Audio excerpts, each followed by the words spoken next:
انفال کی آیت نمبر 48 سورہ انفال ورس 48. اعوذ باللہ من الشیطان الرجیم بسم اللہ الرحمن الرحیم. وَإِذْ زَيَّنَ لَهُمُ الشَّيْطَانُ أَعْمَالَهُمْ، اور یاد کرو اس موقع کو کہ جب شیطان نے ان کے اعمال کو خوشنما بنا دیا. وَقَالَ لَا غَالِبَ لَكُمُ الْيَوْمَ، اور اس نے کہا کہ آج کے دن تم پر کوئی غالب نہیں آ سکتا، من الناس، لوگوں میں سے. وَإِنِّي جَارٌ لَكُمْ، اور مطمئن رہو میں تمہارے ساتھ ہوں. فَلَمَّا تَرَأَتِ الْفِئَتَانِ، مگر جب دونوں گروہوں کا آمنا سامنا ہوا، نَكَصَ عَلَىٰ عَقِبَيْهِ، تو وہ الٹے پاؤں بھاگا. وَقَالَ إِنِّي بَرِيءٌ مِّنكُمْ، اور کہنے لگا کہ میں تم سے بری ہوں. إِنِّي أَرَىٰ مَا لَا تَرَوْنَ، میں وہ کچھ دیکھ رہا ہوں جو تم نہیں دیکھ رہے ہو. إِنِّي أَخَافُ اللَّهَ، میں اللہ سے ڈرتا ہوں. وَاللَّهُ شَدِيدُ الْعِقَابِ، اور اللہ سزا دینے میں بہت سخت ہے. یہ غزوہ بدر کے جو واقعات ہیں ان میں جو معاملات ہوئے، آپ کہیے پس پردہ، ان میں سے بعض کو اللہ تعالیٰ نے بیان فرمایا ہے. اور ظاہر ہے کہ قرآن مجید ہمیں ایک بہت غیر معمولی جو معلومات دیتا ہے، علم دیتا ہے، وہ یہی غیب کا علم ہے. ایک تو زندگی کے واقعات وہ ہوتے ہیں کہ جو ہمارے سامنے ہوتے ہیں، اور ایک ہمارے واقعات کے پیچھے وہ اللہ کی اسکیم چل رہی ہوتی ہے، اور غیب کی اور قوتیں ہوتی ہیں کہ جن کو اگرچہ کہ ہم نہیں دیکھ سکتے مگر وہ ان واقعات کا حصہ ہوتے ہیں. چنانچہ اللہ تعالیٰ نے یہ بتایا کہ جب غزوہ بدر کے موقع پر مسلمان کفار کے سامنے آئے تو اس موقع پر یہ ہوا کہ شیطان نے کفار کے اعمال کو خوشنما بنا دیا. یعنی معلوم ہوتا ہے کہ ان کے اندر ایک جھوٹا اعتماد پیدا ہوا. ان کو اپنا مسلمانوں کے مقابلے میں آنا بھلا لگنے لگا. ان کے اندر ایک خاص قسم کا اعتماد تھا کہ جو پیدا ہوا، اور شیطان نے ان سے کہا کہ لا غالب لکم اليوم، آج کے دن تم پر کوئی غالب نہیں آ سکتا لوگوں میں سے، من الناس. وَإِنِّي جَارٌ لَكُمْ، اور میں تمہارے ساتھ ہوں. ظاہر ہے کہ شیطان جب اپنا کوئی کام کرتا ہے، وار کرتا ہے، تو اس کے پاس دو طریقے ہیں. ایک طریقہ یہ ہے کہ وہ، جیسے کہ قرآن نے بتایا، یوسوس فی صدور الناس، لوگوں کے دلوں میں، سینوں میں وسوسہ اندازی کرتا ہے، خیالات پیدا کرتا ہے، آرزویں پیدا کرتا ہے، خواہشات پیدا کرتا ہے.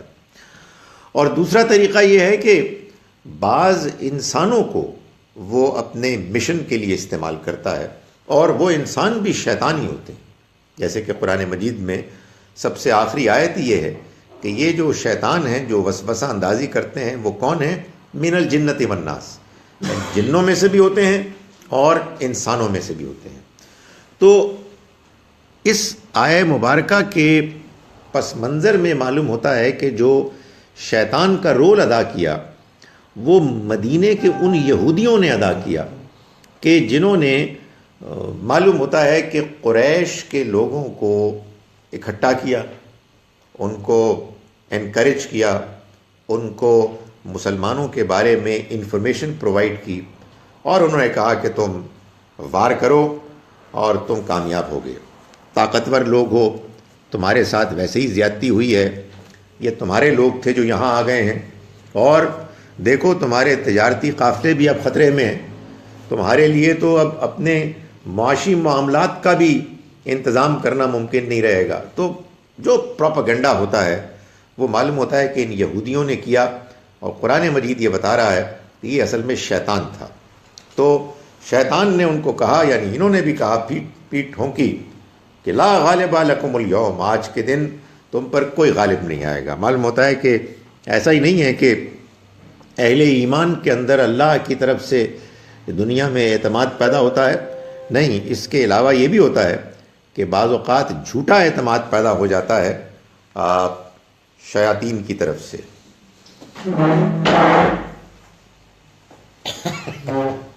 آپ یہ مت پوچھیں میں کیا کر رہا ہوں، بعض اوقات بغیر بتائے بھی تو کام ہونا چاہیے۔ کیا چکر ہے یار، واٹس گوئنگ آن؟ بیٹا دیکھو ماں، نہیں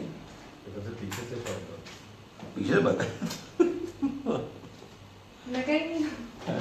لگا بھائی، دیکھو دیکھو اس میں کرنٹ آ رہا ہے، just give it a slight touch.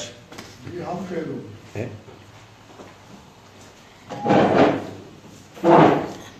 اس کو کہتے ہیں کمرشل بریک، اس کے بعد ہم دوبارہ اب شروع کرتے ہیں۔ تو میں گزارش یہ کر رہا تھا کہ یہ تو انہوں نے ان کی پیٹھ ٹھونکی، فلما تراءت الفئتان، پھر جب دونوں گروہوں کا آمنا سامنا ہوا، نکص علی عقبیہ، تو وہ الٹے پاؤں بھاگا، وقال انی بریء منکم، اور اس نے کہا کہ میں تم سے بری ہوں، یعنی میرا اب تمہارے ساتھ کوئی تعلق نہیں، انی ارا ما لا ترون، میں اس کو دیکھتا ہوں جس کو تم نہیں دیکھتے، انی اخاف اللہ، میں اللہ سے ڈرتا ہوں۔ یہ قرآن مجید میں بھی جو بات بیان ہوئی ہے شیطان کے بارے میں، کہ جو شیطان ہے اس کو اللہ تعالیٰ نے اس طرح سے ڈسکرائب کیا ہے کہ وہ وسواس الخناس ہے، بہت وسوسہ اندازی کرتا ہے، اور وسوسہ اندازی کرنے کے بعد غائب ہو جاتا ہے، وڈرا کر لیتا ہے، یعنی آپ کو وہ انکریج کرے گا، تھپکی دے گا، آگے بڑھنے کے لیے کہے گا، اور اس کے بعد عین موقع پر غائب ہو جائے گا۔ تو یہی ان یہودیوں نے بھی معلوم ہوتا ہے کہ کیا قریش کے لوگوں کے ساتھ، کہ جب وہ میدان جنگ میں آئے تو عین موقع پر انہوں نے ان کا ساتھ دینے سے گریز کیا، اور ظاہر ہے کہ اس کی وجہ یہی ہوگی کہ ان کو یہ بات نظر آ گئی کہ بھائی یہ تو وہی پیغمبر ہیں کہ جن کا ذکر ہماری کتابوں میں ہے، بھلا اللہ کے رسول کے مقابلے میں کفار کیسے غالب آ سکتے ہیں۔ یعنی یہودیوں کا جرم بہت بڑا اس لیے تھا کہ ان کو یہ حقیقت معلوم تھی کہ یہ اللہ کے رسول ہیں، ان کی کتابوں میں یہ چیز لکھی ہوئی تھی، لیکن وہ اس کو چھپا رہے تھے، اور اپنے اندر اس ڈر خوف کی وجہ سے کہ کہیں یہ غالب نہ آ جائیں ہم پر۔ مدینے میں تو آ گئے، یثرب میں ہم ان کو روک نہیں سکے، اب معلوم ہوتا ہے کہ ان کا یہ زور، ان کی طاقت اور بڑھے گی، اور یہ ہمیں مغلوب کریں گے، ہمارے اوپر مصیبتیں آئیں گی۔ تو انہوں نے قریش کو بلایا، اور قریش نے ان کی باتیں مانی۔ یہ گویا کہ دونوں نے مل کے اپنے اپنے مفادات کی خاطر مسلمانوں کے خلاف لڑائی کا اہتمام کیا، جس میں قریش آگے تھے اور پیچھے ان کے ساتھ دے رہے تھے یہودی۔ جی، یعنی شیطان جو ہے وہ اصل میں پیچھے یہودی ہے، یعنی یہ جو شیطان نے کہا، ظاہر شیطان خود یا آتا ہے وسوسہ اندازی کرتا ہے، یا پھر وہ اپنے چیلوں کو بھیجتا ہے، اور ان کو بھی اللہ تعالیٰ نے شیاطین ہی کہا ہے۔ تو اللہ تعالیٰ نے فرمایا کہ اللہ شدید العقاب ہے، یعنی اللہ سخت سزا دینے والا ہے۔ اذ یقول المنافقون والذین فی قلوبہم مرض، یہ وہ موقع ہے کہ جب کہا منافقین نے اور ان لوگوں نے کہ جن کے دلوں میں مرض تھا، بیماری تھی، یعنی وہ منافقین کے ساتھ جو کمزور ایمان والے لوگ تھے، ان سب نے کہا غر ہؤلاء دینہم، یار یہ بند کر دیں گے پلیز،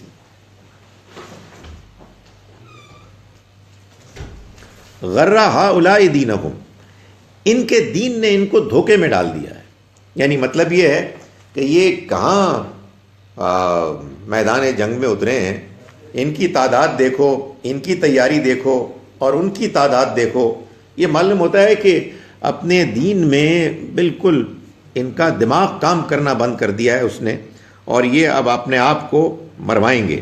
ظاہر ہے کہ انسان جب صرف مادی طاقت اور مادی تیاری کے نقطہ نظر سے دیکھتا ہے تو معلوم ہوتا ہے کہ ظاہر ہے کہ ایک جانب 1000 کی تعداد میں لوگ تھے، ایک جانب یہ 313 تھے، ظاہر ہے کہ ان کی تیاری بھی نہیں تھی، وہ کیل کانٹے سے لیس تھے، یہ لوگ ان کے پاس سواریاں بھی پوری نہیں تھیں۔ تو ظاہر ہے کہ اس لحاظ سے اگر کوئی ظاہری آنکھ سے دنیاوی دیکھے گا اس منظر کو تو وہ یہی کہے گا کہ ان کا کوئی آپس میں مقابلہ نہیں ہے۔ تو یہی لوگ کہ جو منافق تھے اور جن کے دلوں میں مرض تھا، انہوں نے کہا کہ ان کے دین نے تو ان کو دھوکے میں مبتلا کر دیا ہے۔ وَمَن يَتَوَكَّلْ عَلَى اللَّهِ فَإِنَّ اللَّهَ عَزِيزٌ حَكِيمٌ، لیکن جو اللہ پر بھروسہ رکھتے ہیں اللہ ضرور ان کی مدد کرتا ہے، اس لیے کہ اللہ زبردست ہے، وہ بڑی حکمت والا ہے۔ یعنی مطلب یہ ہے کہ ایک عددی تعداد ہوتی ہے جس پہ انسان کا بھروسہ ہوتا ہے، لیکن اہل ایمان اگر کوئی کام سوچ سمجھ کر اللہ کے بتائے ہوئے منصوبے کے مطابق کرتے ہیں تو ان کو یہ بات معلوم ہے کہ پھر ان کا سارا انحصار اور بھروسہ تو اللہ ہی پر ہوتا ہے۔ وہ جو تیاری بھی کرتے ہیں اور اس میں جو دلچسپی لیتے ہیں، انہماک ہوتا ہے، وہ بھی اس لیے ہوتا ہے کہ اللہ نے خود یہ کہا ہے کہ اس کی مدد آتی ہے وسائل کے ذریعے سے۔ جو اسباب، وسائل، ریسورسز ہوتی ہیں وہ بندہ مومن استعمال کرتا ہے، اور اللہ کی طرف سے اس کے ساتھ، اس کے پیچھے سے اس کی مدد آتی ہے، جس میں معلوم یہ ہوتا ہے کہ جو مادی وسائل تھے ان کو اللہ تعالیٰ اپنی عنایت سے بابرکت کر دیتا ہے، مؤثر کر دیتا ہے۔ فرمایا کہ وَلَوْ تَرَىٰ إِذْ يَتَوَفَّى الَّذِينَ كَفَرُوا الْمَلَائِكَةَ، اگر تم دیکھ پاتے، یعنی یہ تو منظر ظاہر میں تھا، لیکن اگر تم دیکھ سکتے تو دیکھتے کہ اس وقت کیا ہو رہا تھا، ان پر کیا گزر رہی تھی۔ اِذْ يَتَوَفَّى الَّذِينَ كَفَرُوا الْمَلَائِكَةَ، جب فرشتے ان منکروں کی، انکار کرنے والوں کی روحیں قبض کر رہے تھے۔ یضربون وجوہہم، ان کے چہروں کو مارتے ہوئے، وادبارہم، اور ان کی پیٹھوں کو، وذوقوا العذاب الحریق، اور یہ کہتے ہوئے کہ اب چکھو جلنے کا عذاب۔ میں نے گزارش کی کہ یہ جو اللہ تعالیٰ ہم کو قرآن مجید میں واقعات کے پس منظر میں جو حقائق کھولتے ہیں، اس سے معلوم ہوتا ہے کہ اس دنیا کی زندگی میں جو معاملات ہو رہے ہیں اس کے دو پہلو ہیں۔ ایک ظاہری واقعات ہیں اور ایک ان واقعات کے پیچھے غیب میں ہونے والے وہ معاملات ہیں کہ جن کو ہم نہیں دیکھ سکتے۔ اور یہی ظاہر ہے کہ ہمارا ایمان ہے کہ اللہ رب العزت اس دنیا کو چلا رہا ہے، اس کے فرشتے ہیں کہ جو اس کے احکام کی پابندی کرتے ہوئے اس کے معاملات کو نافذ کر رہے ہیں، اور شیطان بھی ہے جس کا بھی ذکر آیا، جو اپنی چالیں چل رہا ہے۔ تو اللہ تعالیٰ یہ فرما رہے ہیں کہ یہ جو کچھ بھی منافقین اور کمزور ایمان والے لوگوں نے باتیں بنانی شروع کر دیں، اے کاش کہ یہ دیکھ سکتے کہ جب فرشتے ان کی روحیں قبض کر رہے تھے اور اس موقع پر وہ ان کو مار رہے تھے، ان کے چہروں پر بھی، ان کی پیٹھوں پر بھی، اور ان کو یہ کہہ رہے تھے کہ ذوقوا عذاب الحریق، تم چکھو جلنے کا عذاب۔ ذالک بما قدمت ایدیکم، اور یہ سب کچھ اس لیے ہوا، یہ سب کچھ بدلہ ہے بما قدمت ایدیکم، اس کا کہ جو تم نے اپنے ہاتھوں سے آگے بھیجا۔ وَأَنَّ اللَّهَ لَيْسَ بِظَلَّامٍ لِّلْعَبِيدِ، اور یہ جان لو کہ اللہ اپنے بندوں کے اوپر ذرہ برابر بھی زیادتی نہیں کرتا، ذرہ برابر بھی ظلم نہیں کرتا۔ یہ ظاہر ہے کہ خاص معاملہ ان لوگوں کے ساتھ تو ہے کہ جو اللہ کے رسولوں کے زمانے میں ان کا انکار کر دیتے ہیں ضد اور ہٹ دھرمی کے ساتھ۔ ان کے بارے میں قرآن مجید نے یہ بتایا ہے کہ وہ اس دنیا میں بھی عذاب سے دوچار ہوتے ہیں، اور ان کا عذاب اس دنیا سے لے کر آخرت تک چلتا ہے۔ یعنی دنیا میں وہ بالآخر اللہ کی طرف سے الٹیمیٹم وارننگز کے پہنچنے کے بعد جب ان کی ضد ان کو اپنے کفر اور انکار پر قائم رکھنے کے لیے آمادہ کرتی ہے اور وہ ڈیڈ لائن گزر جاتی ہے کہ جس ڈیڈ لائن کے بعد اللہ تعالیٰ مزید مہلت نہیں دیتے، تو پھر اللہ کا عذاب اس دنیا میں آتا ہے اور یہ عذاب پھر چلتا ہے اور قیامت تک چلے گا اور پھر قیامت کے بعد اپنی اصل مادی شکل میں جاری رہے گا۔ تو یہاں اللہ تعالیٰ اسی کو بیان کر رہے ہیں، اس کے نقطۂ آغاز کو، کہ جب یہ لوگ مرے، یعنی بدر کے موقع پر جو قریش کے لیڈرز تھے، تو اللہ تعالیٰ فرماتے ہیں کہ اے کاش کہ تم دیکھ سکتے، اگر تم دیکھتے تو تمہیں یہ بات معلوم ہو جاتی کہ یہ جو تمہارے اندر وسوسے پیدا ہو رہے ہیں، تم جو کمزوری دکھا رہے ہو، یہ بے بنیاد ہے، اس کی کوئی حقیقت نہیں ہے۔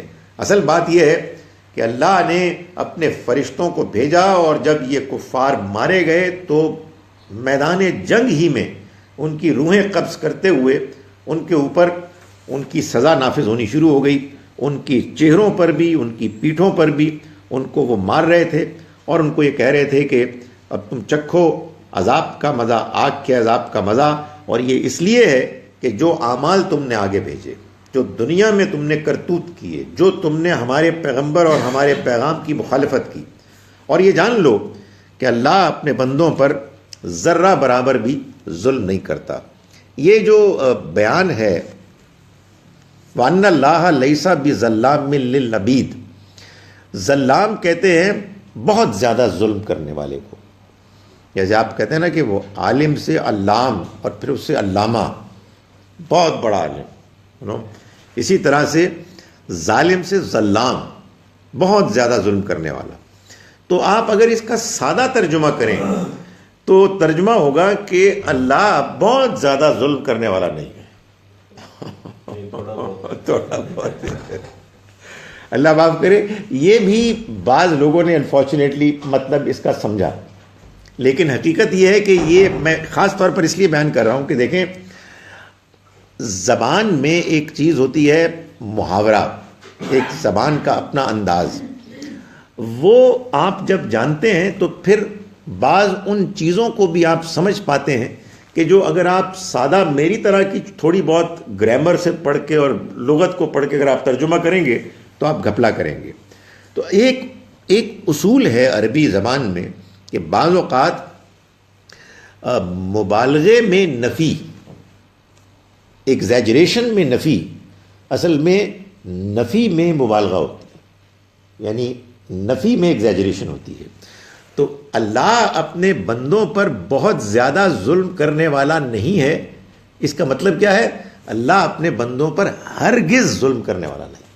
جیسے ہے نا کہ اللہ اپنے بندوں پر لا یظلم الناس شیئا، وہ ذرہ برابر بھی ان کے ساتھ زیادتی نہیں کرے گا۔ جیسے ایک اور جگہ آیا ہے ان اللہ لا یظلم مثقال ذرہ، اللہ ذرہ برابر بھی زیادتی نہیں کرے گا۔ تو یہ بات یہاں بیان ہوئی ہے، اور کیوں بیان ہوئی ہے؟ یہ بتانے کے لیے کہ تم کو اگر یہ بات معلوم ہوئی ہے کہ ان لوگوں کو اب پکڑ لیا گیا ہے اور موت کے ساتھ ہی ان کی پٹائی شروع ہو گئی ہے اور آگے بھی عذاب سے دوچار ہوں گے اور ان کا عذاب ختم نہیں ہوگا، تو اس کی وجہ ہے، ایسا نہیں ہے کہ اللہ تعالیٰ اپنی طاقت کو استعمال کر رہا ہے بے جا، نہیں، اللہ اپنے بندوں پر ذرہ برابر بھی ظلم کرنے والا نہیں ہے۔ اس نے تو ان کو موقعوں پر موقع دیے، یعنی ان کو جو چانسز دیے ہیں، ان کو جو ڈھیل دی ہے، ان کے لیے جو امکانات رکھے تھے، یہ سب کے سب انہوں نے ضائع کر دیے۔ یہ بات قرآن مجید سے بالکل واضح ہے کہ اللہ تعالیٰ تو ہم انسانوں سے یہ چاہتے ہیں کہ ہم بھی دوسروں کے معاملے میں ذرا سی زیادتی بھی نہ کریں۔ قرآن ہم مسلمانوں سے کہتا ہے کہ تم انصاف کرو ہر حال میں، چاہے اس کے نتیجے میں خود تمہارے اپنے مفادات پر زد پڑے، تمہارے والدین کے، تمہارے رشتہ داروں کے، تم نے ہر حال میں انصاف کرنا ہے۔ اور ایک اور جگہ فرمایا کہ تم انصاف کرو اگرچہ کہ تمہارا دشمنی کیوں نہ ہو، تمہیں کسی قوم کی دشمنی اس بات پر مائل نہ کرے کہ تم ناانصافی کرو۔ اعدلوا هو اقرب للتقوی، انصاف کرو، یہ تقوی سے قریب ترین چیز ہے۔ ایک مسلمان جان بوجھ کر زیادتی نہیں کر سکتا، یہ اس کو اللہ کا حکم ہے، چاہے وہ دوست ہوں چاہے دشمن۔ اسی لیے میں بڑا پریشان ہوتا ہوں کہ ہم ایک پروپیگنڈا کرتے ہیں اور اس کے بعد لوگوں پہ لان تان شروع کر دیں۔ ابے بھائی بات کیا ہے، حقیقت کیا ہے، صحیح صورتحال کیا ہے، پہلے آپ نے اس کو دیکھنا ہے، اس لیے کہ یہ تو لازم ہے آپ کے اوپر کہ آپ زیادتی نہیں کریں گے۔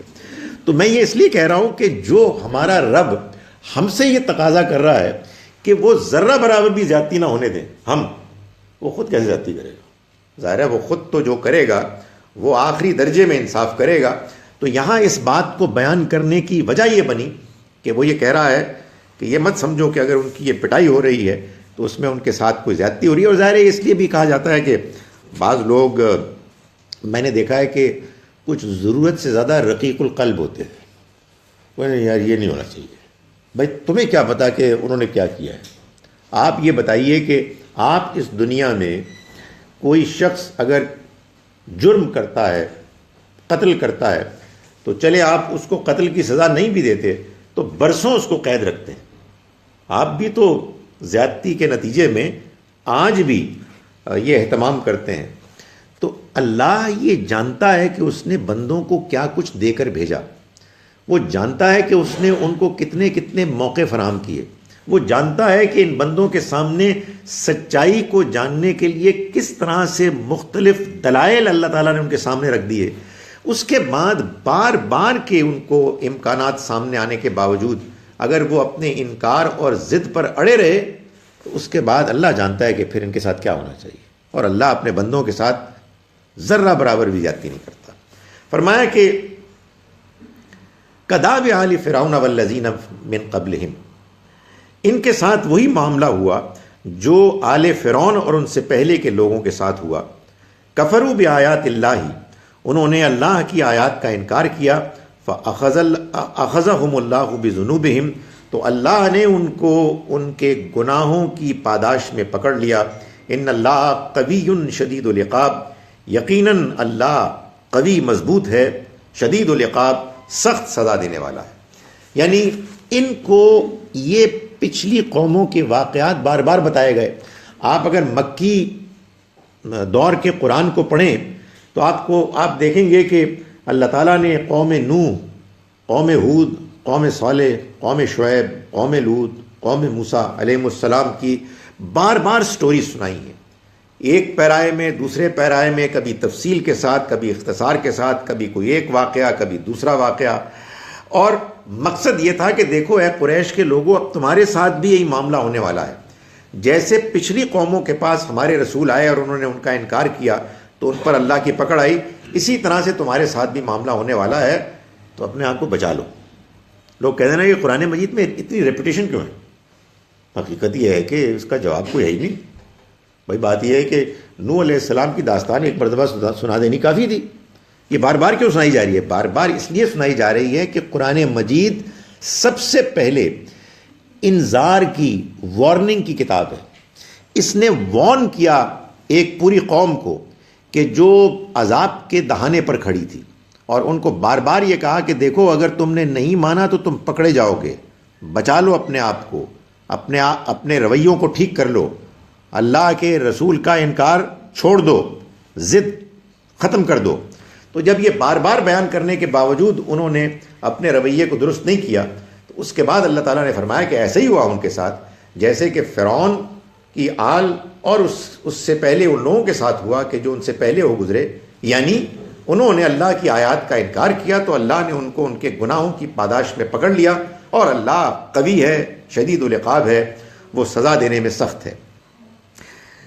ذالک بأن اللہ لم یک مغیرا نعمتا انعمها علی قوم حتی یغیروا ما بانفسہم، اور یہ اس وجہ سے ہوا کہ اللہ کسی نعمت کو جو اس نے کسی قوم کو عطا کی ہو اس وقت تک نہیں بدلتا جب تک کہ وہ اپنے آپ میں تبدیلی نہ کرے۔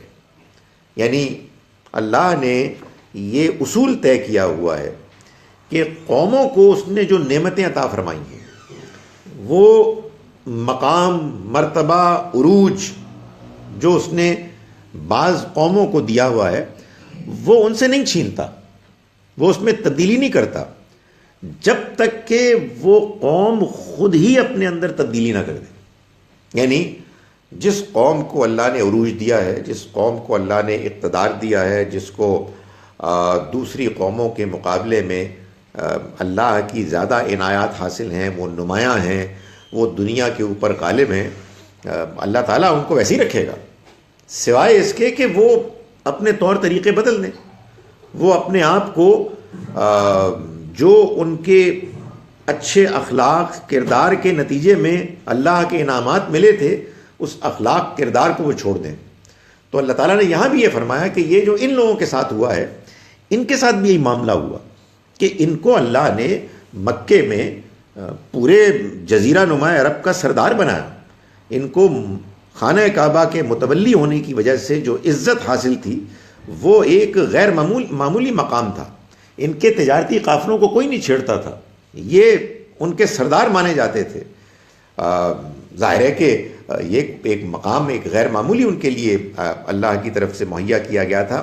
لیکن انہوں نے اپنے غلط رویوں کے نتیجے میں اللہ کے سامنے اپنے کردار کو ایسے پیش کیا کہ پھر اللہ نے اپنے قانون کے مطابق ان سے نعمت چھین لی. تو اللہ تعالیٰ نے فرمایا کہ یہ اس لیے ہوا کہ اللہ ایسا نہیں ہے کہ وہ تبدیل کر دے اس نعمت کو کہ جو اس نے دی ہو ان کو کسی قوم کو، جب تک کہ وہ خود اپنے آپ کو نہ بدل دیں. اور یہ اپنے آپ کو بدلنا ویسے تو عام حالات میں بھی ہوتا ہے. یعنی مثال کے طور پر اگر فرض کیجئے کہ آپ کے سامنے اس وقت امریکہ ہے کہ جس کو عروج حاصل ہے، اور وہ اپنے اخلاق میں، اپنے رویوں میں، اپنے انصاف پسندی میں اب گڑبڑ کرنا شروع کر دیں تو ان کا خاتمہ ہو جائے گا. یہ خدا کا قانون ہے. یعنی ایسا نہیں ہو سکتا کہ غنڈے لٹیرے وہ دنیا میں پھلے پھولیں اور ان کو یہ پھلنا پھولنا ایک طویل عرصے تک حاصل ہو. وقتی طور پر کچھ لوگ لوٹ سکتے ہیں، غنڈہ گردی کر سکتے ہیں، لیکن ایک عروج کا دور انسانوں کے اس گروہ کو حاصل ہوتا ہے کہ جو اللہ کی دی ہوئی نعمت کے ساتھ اپنے اندر کی خوبیوں کو بھی بروئے کار لاتے ہیں، ان کو استعمال کرتے ہیں. تو یہاں یہ جو معاملہ ہوتا ہے، جب کسی قوم پر اللہ کے رسول آ جاتے ہیں تو پھر اس کے بعد قوم کا رد عمل دو ایکسٹریمز پر ہوتا ہے. یا وہ لوگ ہوتے ہیں کہ جو ایمان لاتے ہیں اور ایمان لانے کی وجہ سے وہ عروج تک پہنچ جاتے ہیں، جو ہائیسٹ پینیکل لیول ہے انسانیت کا اس کو چھو لیتے ہیں.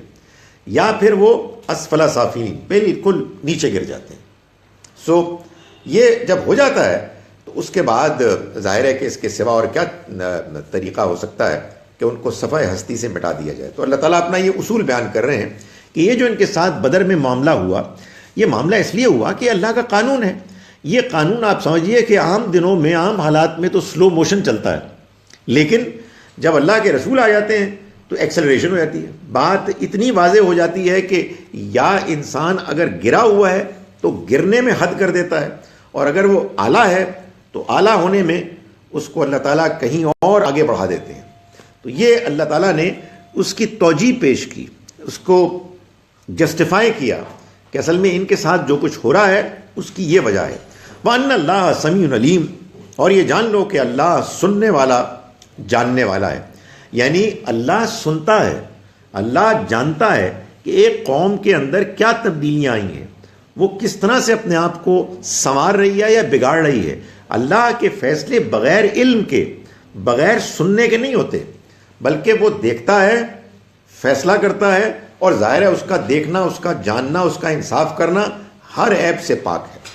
اس میں یہ تو نیگیٹو پیرائے میں آیا نا جی کہ انہوں نے اپنی حالت فار دا ورس بدلی جی. تو مطلب یہ پازیٹیو پیرائے میں بھی لیا جا سکتا ہے کہ جیسے لوگ اپنے ذاتی اعمال کو بہتر کریں گے تو وہ ان کو نعمت کے بدلے میں ان کو ہے، اوپر بھی کیا. یہ بھی ہے. لیکن یہاں اگر آپ دیکھیں نا جو سیکوینس ہے، جو سیاق سباق ہے، اس میں وہ نیگیٹو بات ہو رہی ہے. اس لیے کہ اصل میں بدر کے میدان میں کفار کی پٹائی، اس کو اللہ تعالیٰ بیان کریں گے کس اصول پر ہوئی. فرمایا کہ یہ اللہ کا اصول ہے. لیکن جو آپ بات کہہ رہے ہیں وہ بھی صحیح ہے کہ اگر کوئی قوم اپنے اخلاق کو بہتر کر کے آگے بڑھتی ہے تو ایک موقع پہ اللہ کی طرف سے ان کو یہ اپرچونٹی مل سکتی ہے. گارنٹی کوئی نہیں ہے. وہ اللہ تعالیٰ کا اپنا ایک اصول ضابطہ ہے، لیکن جب مل جائے تو اس کے بعد گرتے ہیں جب آپ یعنی قوم اپنے آپ کو گرا دے، جب قوم گرا دے گی وہ گر جائیں گے، پھر نہیں وہ بچ سکتے۔ فرمایا کہ کذاب آل فرعون والذین من قبلہم، یہ ایسے ہی ہوا جیسے کہ فرعون والوں کے ساتھ ہوا، والذین من قبلہم، اور ان سے پہلے کے لوگوں کے جو ان سے پہلے لوگ ہو گزرے ان کے ساتھ پیش آیا، یعنی کذبوا بآیات ربہم، انہوں نے اپنے پروردگار کی نشانیوں کو جھٹلایا، فأہلکناہم بذنوبہم، تو ہم نے ان کو ہلاک کر دیا ان کے گناہوں کے نتیجے میں، وأغرقنا علی فرعون، اور ہم نے فرعون والوں کو غرق کر دیا، وکل کانوا ظالمین، اور یہ سبھی لوگ ظالم تھے۔ یعنی یہ خدا کا وہ اٹل قانون ہے کہ جس میں کبھی تبدیلی نہیں آتی، جیسا کہ میں نے گزارش کی کہ اگر رسولوں کے زمانوں کے علاوہ آپ کو قوموں کے عروج زوال میں کچھ ٹائم سپین زیادہ نظر آتا ہے تو اس کی وجہ یہ ہے کہ اللہ کے ہاں جو اسیسمنٹ ہوتی ہے وہ ریلیٹیو ہوتی ہے، relative use to your circumstances. یعنی ایک آدمی برا ہے، ایک سچائی کا انکار کر رہا ہے، بہت بری بات ہے، ناقابل معافی چیز ہے، لیکن وہ سچائی اتنی بڑی سچائی ہے کہ اللہ کے رسول آ گئے اور وہ اللہ کا پیغام پیش کر رہے ہیں، تو آپ دیکھیے یہی سچائی کا انکار بہت زیادہ نمایاں ہو، بہت نمایاں گناہ جرم بن جاتا ہے۔ تو یہ فرق ہے۔ فرمایا کہ ان شر الدواب عند اللہ، اللہ کے نزدیک بدترین حیوان جانور، الذین کفروا فہم لا یؤمنون، وہ لوگ ہیں کہ جنہوں نے انکار کیا پھر وہ ماننے کے لیے تیار نہیں ہوئے۔ آپ کو یاد ہوگا کہ اسی سورہ مبارکہ میں آیت نمبر 22 میں یہی بات بیان ہوئی ہے، ذرا سے الفاظ کے فرق کے ساتھ۔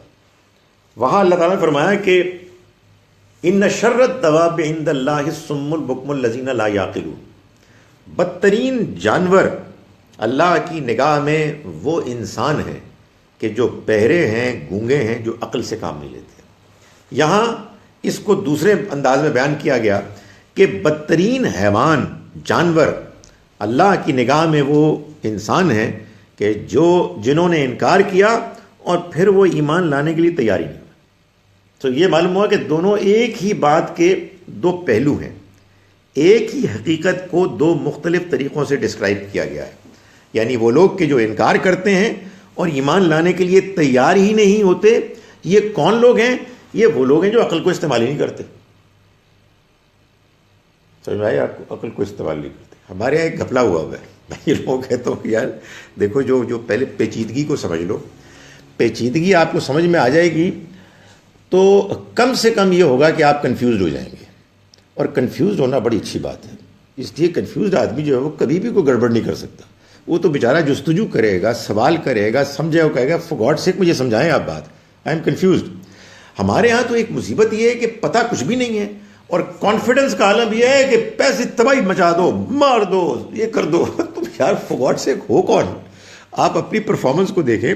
اللہ تعالیٰ یہ بتا رہے ہیں کہ یہ سارا معاملہ اس بنیاد پر ہے کہ آپ کو اللہ نے جو نعمت دی ہے عقل کی، سوچنے سمجھنے کی، غور و فکر کی، انالیسس کی، اس کی بنیاد پر صحیح نتیجے تک پہنچنے کی، یہ آپ اختیار کرتے ہیں نہیں کرتے؟ بھائی آپ پیدا ہوئے ہیں مسلمان، اب پیدائشی مسلمان کے سامنے بھی وہی چیلنجز ہیں، اس نے بھی سچائی کا ساتھ دینا ہے، اس نے بھی اپنی عقل استعمال کرنی ہے، اس نے بھی اگر آپ مجھے اجازت دیں ایمان لانا ہے۔ یعنی اگر میں مسلمانوں کے یہاں پیدا ہو گیا ہوں تو میں ایمان لایا ہوں، یہ بڑا گھپلا ہے یار۔ یعنی وہ جو پیدا ہوا ہے انڈیا میں اس کا کیا قصور ہے؟ بائی ڈیفالٹ ہے، آپ کہتے ہیں بڑا ہی مسلمان، بہت مبارک ہو۔ او بھائی میں جب ہوش میں آؤں گا، جب میں میچور ہوں گا تو یہ سوالات پیدا ہوں گے، یار میرے والد صاحب یہ کہہ رہے ہیں، والدہ یہ کہہ رہی ہیں، یہ مسلمان کو نماز پڑھتے ہیں، یہ چکر کیا ہے یار، یہ قرآن کو مانتے ہیں۔ تو یہ لیٹس فیس اٹ، یہ ہم سب کے ساتھ ہوا ہے کہ بندہ کویسچن کرتا ہے یار کہ یہ کیا ہے، اس کے دلائل کیا ہیں، یہ کیا بات کر رہے ہیں، یہ کچھ اور بات کر رہے ہیں، وہ کچھ اور بات کر رہے ہیں۔ تو ہمارے ساتھ بھی کچھ ہو رہا ہے، لیکن ہوا کیا ہے؟ ہوا یہ ہے کہ ہم جب قرآن پڑھتے ہیں تو قرآن میں جو اہل ایمان کے حق میں باتیں ہیں وہ ہم سمجھتے ہیں الحمدللہ ہمارے بارے میں ہے، اور جو کفار کے بارے میں ہے، امریکہ، منحوس اور انڈیا اور فلاں فلاں، بھائی یہ کیسے ہو سکتا ہے کہ اللہ تعالیٰ انسانوں کے ساتھ معاملہ کرے اس پیدائشی واقعے کی بنیاد پر کہ جو خود اس نے طے کی ہے؟ یہاں اللہ تعالیٰ یہ بتا رہے ہیں اور بار بار یہ بتا رہے ہیں کہ یہ جو عقل کا استعمال ہے جب کوئی انسان کرتا ہے دیانتداری سے تو اس کو ایمان نصیب ہوتا ہے، اور اگر وہ اس کو استعمال نہیں کرتا تو ایمان سے محروم ہو جاتا ہے۔ یہ بات پازیٹیولی میں آپ کو بتاؤں کہاں کہی گئی ہے، آئی ایم شیور کہ میں نے کئی مرتبہ بتائی ہوگی۔ سورہ نمبر 10 ورس نمبر 100، اس کا جو ہے نا ریفرنس بڑا آسان ہے، 10:100، سورہ نمبر 10 ہے یونس، ورس نمبر 100 میں اللہ تعالیٰ فرماتے ہیں ما کان لنفس ان تؤمن، کسی انسان کے لیے ممکن نہیں ہے کہ وہ ایمان لائے، الا باذن اللہ، مگر اللہ کی مرضی سے، یعنی جس کو بھی ایمان ملتا ہے وہ اللہ کی سینکشن سے ملتا ہے۔ اللہ تعالیٰ کے ہاں ایک ڈپارٹمنٹ ہے جو یہ طے کرتا ہے کہ اس کو ایمان ملے گا، اس کو ملے گا، اور کیسے ملے گا یہ آیت کا دوسرا ٹکڑا کہہ رہا ہے، وَيَجْعَلُ الرِّجْسَ عَلَى الَّذِينَ لَا يَعْقِلُونَ، اور وہ گندگی پھیلا دیتا ہے ان لوگوں کے آگے جو عقل سے کام نہیں لیتے۔ سمجھے یہ بات؟ وہ گندگی پھیلا دیتا ہے ان لوگوں کے آگے جو عقل سے کام نہیں لیتے، تو جو لوگ عقل سے کام نہیں لیتے ان کے آگے وہ گندگی کے حجاب آ جاتے ہیں، جس کے بعد وہ ایمان لانے کی توفیق سے محروم ہو جاتے ہیں۔ یعنی حسد کی گندگی، نفرت کی گندگی، اوہام کی گندگی، نہ جانے کیا کیا گندگیاں ہیں، بات سمجھنے کے طرف رجحان نہیں ہے اور ضد اور ہٹ درمی ہے، یہ گندگیاں۔ انسان عقل سے اگر کام نہیں لے گا تو پھر اس کے سامنے اخلاقی گندگیاں آ جائیں گی، اور ان گندگیوں کے بعد اللہ تعالیٰ لوگوں کو ایمان کی نعمت سے محروم کر دیتا ہے۔ سوالات کے موقع پہ ہے، لیکن ایمرجنسی کا سوال میں لے سکتا ہوں۔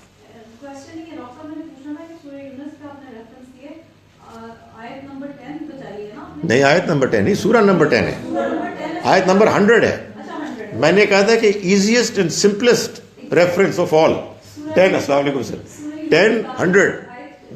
کرنل صاحب کا حکم تھا کہ روک دیں آپ، میں نے کہا یار نہیں، وہ کرنل صاحب ناراض ہوں گے، سو ہم نے شروع کر دیا۔ یہ میں آپ کو بتا رہا ہوں اس ریفرنس سے کہ وہاں آیت نمبر 22 میں کہا کہ بدترین حیوان اللہ کی نگاہ میں وہ انسان ہیں جو بہرے ہیں گونگے۔ بہرے ہیں گونگے کا کیا مطلب ہے؟ مطلب ہے کہ ان کے کان ہیں لیکن سنتے نہیں، سنتے ہیں، صحیح بات نہیں سنتے، صحیح بات نہیں سنتے، نہیں میں تاڑی گالی نہیں سننی، پاجی گالی نہیں سننی، اور گونگے ہیں، زبان ہے، صحیح بات نہیں کرتے، بکواس جتنی مرضی کرا لو، صحیح بات نہیں کریں گے۔ تو یہ کون لوگ ہیں؟ یہ عقل سے کام نہیں لیتے۔ عقل کیا ہے؟ عقل ہی تو آپ کو بتاتی ہے یار یہ صحیح ہے، یہ غلط ہے، یہ ٹھیک ہے، یہ برا ہے، یہ اچھا ہے، جو انسان کے اندر صلاحیت ہے۔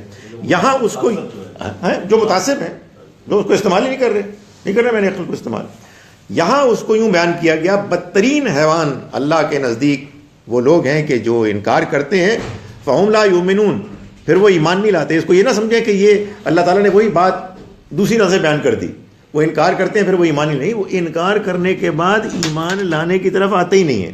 وہ یار انکار تو ہو جاتا ہے بعض اوقات، سبھی سے ہو جاتا ہے، آنیسٹ ٹو گاڈ انسان سے غلطیاں ہوتی ہیں، یعنی صبح و شام آدمی کچھ نہ کچھ کر رہا ہوتا ہے جس میں غلطی ہوتی ہے، لیکن ایک غلطی وہ ہوتی ہے کہ جو آدمی کرتا ہے اور کہتا ہے یار مائی گڈنس یار بڑی زیادتی ہوگی، احساس ہو جاتا ہے، اور ایک غلطی وہ ہوتی ہے آدمی ضد میں آ جاتا ہے اور پھر وہ ماننے کے لیے تیار نہیں ہوتا۔ تو اللہ تعالیٰ یہ وہ بات بیان کر رہے ہیں کہ اللہ کے نزدیک بدترین حیوان وہ لوگ ہیں کہ جو انکار کرتے ہیں پھر ایمان والے نہیں بنتے۔ الذین حتی منہم ثم ینقضون عہدہم فی کل مرۃ وہم لا یتقون۔ اب ظاہر ہے کہ یہ جو لوگ اس زمانے میں موجود تھے، اللہ تعالیٰ نے ان کی طرف انگلی اٹھا کے بیان کیا کہ بالخصوص یہ لوگ جن سے تم نے عہد لیا پھر ہر مرتبہ وہ اپنے عہد توڑ دیتے ہیں، اور وہم لا یتقون، اور ذرا نہیں ڈرتے کہ اس کا نتیجہ کیا ہوگا۔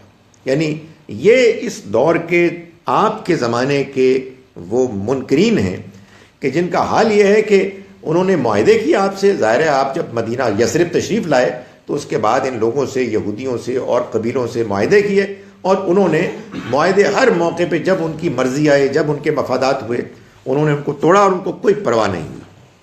اس سے بھی یہ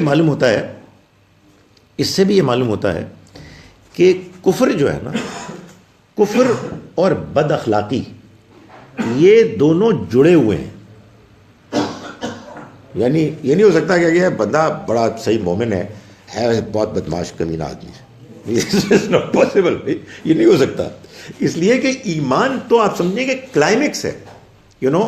سچائی کو ماننے میں، اللہ کے ساتھ تعلق میں. تو یہاں اللہ تعالیٰ یہی بات بیان فرما رہے ہیں کہ یہ تم ایسے نہ سمجھو کہ اتفاق سے اللہ تعالیٰ کو ابو جہل، ابو لہب پسند نہیں آئے اور کہا یہ انکار کریں. نہیں، یہ بدتمیز قسم کے لوگ تھے، بد اخلاق لوگ تھے، عہد کرتے تھے، معاہدہ کر دیتے، توڑ دیتے تھے، اور ان کو کوئی پرواہ نہیں ہوتی تھی.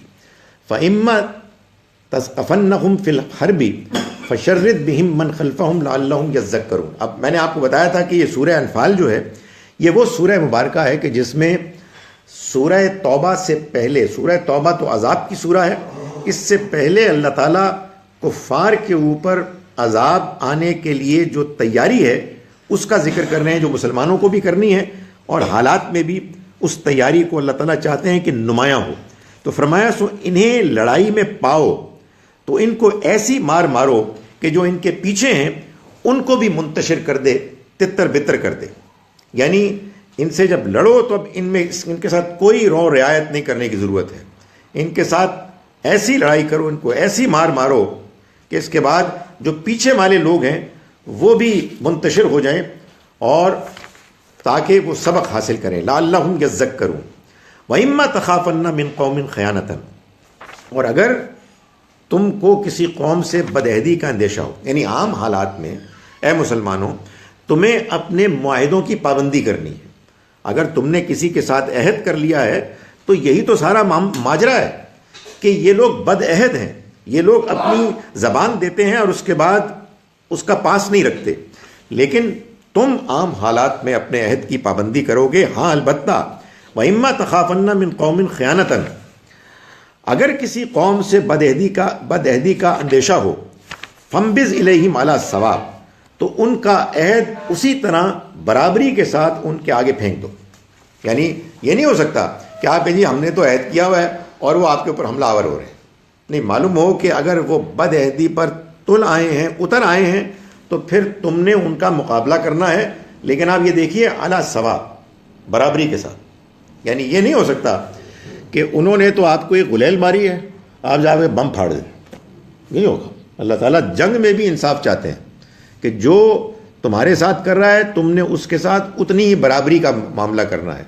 یہ نہیں ہے کہ آپ کہیں کہ اب ہمیں بہانہ مل گیا ہے اب ہم ان کے ساتھ جو چاہے کریں. فرمایا کہ ان اللہ لا یحب الخائنین. اللہ بد عہدوں کو پسند نہیں کرتا. بد عہدوں کو پسند نہیں کرتا، چاہے وہ ادھر کے ہوں چاہے ادھر کے ہوں. یعنی اس میں کوئی مذہب کا فرق نہیں ہے. یہ ہے ایک پیچیدہ چیز، اور جب بھی آدمی سمجھانے بیٹھتا ہے مسلمانوں کو تو روڑے پتھر کھانے پڑتے ہیں. وہ اس بات کو ماننے کے لیے تیار نہیں ہے کہ اللہ تعالیٰ کے ہاں جو فیصلے ہوں گے وہ میرٹ پہ ہوں گے. مسلمانوں کا یہ خیال ہے، جیسے کہ عیسائیوں کا بھی یہ خیال ہے، جیسے کہ یہودیوں کا بھی یہ خیال ہے کہ اللہ تعالیٰ کے ہاں فیصلے ہوں گے گروہوں کے لحاظ سے. آپ کا مذہب کون سا ہے، آپ کا خاندان کون سا ہے. اللہ تعالیٰ اس کو بار بار بیان کر رہے ہیں کہ اللہ کے نزدیک جو اہم ترین چیز ہے وہ انسان کا اخلاق ہے، انسان کا کردار ہے. اگر وہ خائن ہے، خیانت کرنے والا ہے، تو اللہ تعالیٰ اس کو ہرگز پسند نہیں کرتے. وَلَا يَحْسَبَنَّ الَّذِينَ كَفَرُوا سَبَقُوا. اور یہ انکار کرنے والے اس غلط فہمی میں نہ رہیں کہ یہ سبقو بھاگ نکلیں گے، یعنی یہ کسی طرح سے ہمارے گرفت، ہمارے قابو سے نکل جائیں گے. انہم لا یعجزون.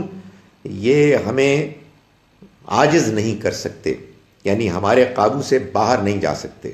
ایسا نہیں ہو سکتا کہ اللہ نے تو ان کو پکڑنے کا، ان کو سزا دینے کا فیصلہ کر لیا ہے لیکن یہ کہیں سے بھاگ جائیں. فرمایا کہ وَأَعِدُّوا لَهُم مَّا اسْتَطَعْتُمْ. چنانچہ تم جس قدر ہو سکے تیاری کرو، من قوت، فوج کے ساتھ، ومن رباط الخیل، اور بندھے ہوئے گھوڑوں کے ساتھ. یعنی اس زمانے میں ظاہر بات ہے کہ آپ کے ٹینک توپ تو نہیں تھے، تو جو فوجی قوت کے نمایاں مظاہر تھے ان کے بارے میں اللہ تعالیٰ نے فرمایا، جیسے کہ گھوڑے، ٹرینڈ گھوڑے ہوا کرتے تھے جن سے جنگیں لڑی جاتی تھیں، تو فرمایا کہ یہ تیاری رکھو. ترہبون بہ عدو اللہ، تم جس سے اللہ کے دشمنوں پر، وعدوکم، اور اپنے دشمنوں پر، ترہبون، ہیبت طاری کرو، ان کو ڈراؤ، وآخرین من دونہم، اور ان کے علاوہ دوسروں پر بھی. یعنی ایک تو یہ ہیں جو تمہارے سامنے آتے ہیں لڑنے کے لیے، لیکن ان کے علاوہ بھی ہیں، کہیں رومی ہیں، کہیں ایرانی ہیں، کہیں اور لوگ ہیں. یہ سب کے سب الگ الگ بیٹھے دیکھ رہے ہیں، اس لیے کہ اس وقت کی دنیا میں یہ بات اب مشہور ہو گئی تھی، یہ بریکنگ نیوز تھی کہ یہ مکے اور یثرب میں کچھ معاملات ہو رہے ہیں. ایک پیغمبری کا دعویٰ ہوا ہے، ایک گروہ ہے کہ جو دھیرے دھیرے مضبوط ہو رہا ہے، ایک فرد تھے کہ جو تنے تنہا تھے مگر معلوم ہوتا ہے کہ وہ مضبوط ہو رہے ہیں. ان کے بارے میں یہ بھی معلوم ہوتا ہے کہ کتابوں میں پہلے سے خبر تھی کہ یہ آئیں گے اور یہ اللہ کے پیغمبر ہوں گے، تو سب لوگ دیکھ رہے تھے. ان کے پاس ظاہر ہے کہ وہ والے کمیونیکیشن کے وسائل تو نہیں تھے کہ جو آج ہیں، لیکن اس کے باوجود بہرحال ایک سسٹم تھا جس میں لوگوں کو اندازہ ہو رہا تھا کہ اس علاقے میں یہ ایک غیر معمولی ایک واقعہ ہو رہا ہے کہ جس میں ایک فرد واحد نے ایک دعوت شروع کی اور معلوم ہوتا ہے کہ وہ دھیرے دھیرے مضبوط ہو رہی ہے. تو اللہ تعالیٰ نے فرمایا کہ تم تیاری کرو اور تم ہیبت پیدا کرو اللہ کے دشمن اور اپنے دشمنوں کے اندر، وآخرین من دونہم، اور ان کے علاوہ اوروں کے اندر بھی، لا تعلمونہم، تم نہیں ان کو جانتے، اللہ یعلمہم، اللہ ان کو جانتا ہے. یعنی اللہ کو معلوم ہے کہ ان کے علاوہ اور بھی ہیں جو تمہارے پوٹینشل دشمن موجود ہیں، لیکن جب تم پوری تیاری رکھو گے اور تم ان کے خلاف لڑو گے تو اس کے نتیجے میں اللہ تعالیٰ اس کے ذریعے سے ایک ایسی برکت پیدا کر دے گا کہ جو تمہارے دشمن ہیں، جو ابھی میدان میں نہیں اترے، تمہاری مخالفت میں نہیں اترے، وہ بھی اس بات سے واقف ہو جائیں گے کہ یہ کوئی ایسا قدسی گروہ ہے کہ جس کو خاص اللہ کی تائید حاصل ہے، ان کو کوئی نہیں ہرا سکتا. یہ ویسے بائی دا وے معلوم ہوتا ہے بائبل سے کہ پہلے بنی اسرائیل کے بارے میں بھی لوگوں کا یہ خیال تھا کہ یہ اللہ کے چنے ہوئے لوگ ہیں، ان سے نہیں لڑ سکتے. یعنی وہ ایک ہیبت ہے جو طاری ہو جاتی تھی ان لوگوں کے معاملے میں کہ جو اللہ سے ڈرنے والے، اللہ کے پیغام کو پر عمل کرنے والے، اس کو پہنچانے والے تھے. اور پھر ان کے مقابلے میں وہ لوگ تھے کہ جو انکار کرنے والے تھے. کیوں انکار کرنے والے تھے؟ اس لیے ان کا کردار ٹھیک نہیں تھا، وہ اخلاقی طور پر گرے ہوئے تھے. فرمایا کہ وما تنفقوا من شیء فی سبیل اللہ یوفی الیکم وانتم لا تظلمون، اور جو کچھ بھی تم خرچ کرو گے اللہ کے راستے میں، یوفی الیکم، وہ تمہیں پورا پورا دے دیا جائے گا، وانتم لا تظلمون، اور تمہارے ساتھ کوئی زیادتی نہیں کی جائے گی. ایک ایک خرچ جو تم اللہ کی راہ میں کرو گے اللہ اس کو اکنالج کرے گا، اللہ اس کی قدردانی کرے گا اور اس کے بعد تمہیں لوٹا دے گا. فرمایا وَإِن جَنَحُوا لِلسَّلْمِ، اور اگر وہ جھکیں صلح کی طرف، فَجْنَحْ لَهَا، تو تم بھی اس کی طرف جھک جاؤ. یعنی ایک تو وہ عذاب تھا نا کہ جو اگلی سورہ میں آ رہا ہے کہ جس کے بعد there was no point of return، لیکن اس سے پہلے اور ظاہر ہے یہی وہ چیز ہے کہ جو اب مسلمانوں کے لیے ہمیشہ اپلیکیبل ہے کہ بھائی اگر کوئی مقصد صلح سے اچیو ہو جاتا ہے تو ہم جنگ میں انٹرسٹڈ نہیں ہیں. مطلب ہماری پرائرٹی یہ نہیں ہے کہ ہم لڑائی کریں، لڑائی تو آخری ایک وہ ہوتی ہے چارہ جس کو آپ اوائڈ نہیں کر سکتے. تو فرمایا کہ وَإِن جَنَحُوا لِلسَّلْمِ، اگر یہ صلح کی طرف جھکیں، فَجْنَحْ لَهَا، تو تم بھی اس کی طرف جھک جاؤ. ظاہر ہے کہ یہ سوال پیدا ہوتا ہے کہ یار وہ تو بدنیتی سے آفر کر رہے ہیں، صلح کا پیغام بھیج رہے ہیں. تو اللہ تعالیٰ فرمایا وَتَوَکَّلْ عَلَى اللَّهِ، اللہ پہ بھروسہ کرو. یعنی اللہ کو امن اتنا پسند ہے کہ وہ یہ کہتا ہے کہ اگر دشمن امن کے لیے تیار ہے تم بھی جھک جاؤ. تمہیں شک ہے کہ وہ کوئی زیادتی کرے گا، اللہ پہ بھروسہ کرو. فرمایا کہ انہو هو السمیع العلیم، یقیناً وہ سننے والا جاننے والا ہے. وَإِن يُرِيدُوا أَن يَخْدَعُوكَ، اور اگر وہ ارادہ کریں کہ تم کو دھوکہ دیں، فَإِنَّ حَسْبَكَ اللَّهُ، تو اللہ تمہارے لیے کافی ہے. یعنی آپ اپنے مقصد کے لیے صحیح اصولوں کے مطابق اخلاق کے دائرے کے اندر رہتے ہوئے معاملات کریں تو اللہ مدد کرے گا. اس سے ڈرنے کی کوئی ضرورت نہیں ہے کہ انہوں نے جو آفر کیا ہے اس آفر کے پیچھے ان کی بدنیتی ہے. اللہ تمہارے ساتھ ہے اس لیے کہ تم حق کی خاطر یہ کام کر رہے ہو. هو الذی ایدک بنصرہ وبالمؤمنین، وہی ہے کہ جس نے تمہاری مدد کی، تو تمہاری تائید کی، بنصرہ اپنی مدد سے، وبالمؤمنین اور مومنین کے ذریعے سے. اب یہ جو مومنین کے ذریعے سے ہے اس کو اللہ تعالیٰ نے آگے پھر واضح کیا ہے مزید، جس کو ہم اگلی مرتبہ دیکھیں. میں اب جو کچھ ہم نے پڑھا ہے اس کا ترجمہ ایک مرتبہ پھر آپ کے سامنے کر رہا ہوں. ہم نے شروع کیا تھا آیت نمبر 48 سے 48 سے سورہ انفال کی. اعوذ باللہ من الشیطان الرجیم، بسم اللہ الرحمن الرحیم. وَإِذْ زَيَّنَ لَهُمُ الشَّيْطَانُ أَعْمَالَهُمْ، اور اس وقت کو یاد کرو کہ جب شیطان نے ان کے اعمال کو خوشنما بنا دیا. وَقَالَ لَا غَالِبَ لَكُمُ الْيَوْمَ، اور اس نے کہا کہ آج کے دن تمہارے اوپر کوئی غالب نہیں آ سکتا، من الناس، لوگوں میں سے، وَإِنِّي جَارٌ لَكُمْ، اور میں تمہارے ساتھ ہوں. فَلَمَّا تَرَاءَتِ الْفِئَتَانِ، پھر جب دونوں لشکر گروہ آمنے سامنے آ گئے، نَكَصَ عَلَىٰ عَقِبَيْهِ، تو وہ الٹے پیر واپس لوٹ گیا. وَقَالَ إِنِّي بَرِيٌّ مِّنكُمْ، اور اس نے کہا کہ میں تمہارے ساتھ بری ہوں، میرا تمہارے ساتھ کوئی تعلق نہیں. انی ارا ما لا ترون، میں وہ دیکھتا ہوں جس کو تم نہیں دیکھتے. انی اخاف اللہ، میں اللہ سے ڈرتا ہوں. واللہ شدید العقاب، اور اللہ بدلہ لینے میں سخت ہے. اذ یقول المنافقون، یاد کرو اس وقت کو کہ جب منافق کہہ رہے تھے، والذین فی قلوبہم، اور وہ بھی کہ جن کے دلوں میں بیماری تھی، غر ہؤلاء دینہم، ان کے دین نے تو ان کو دھوکے میں ڈال دیا.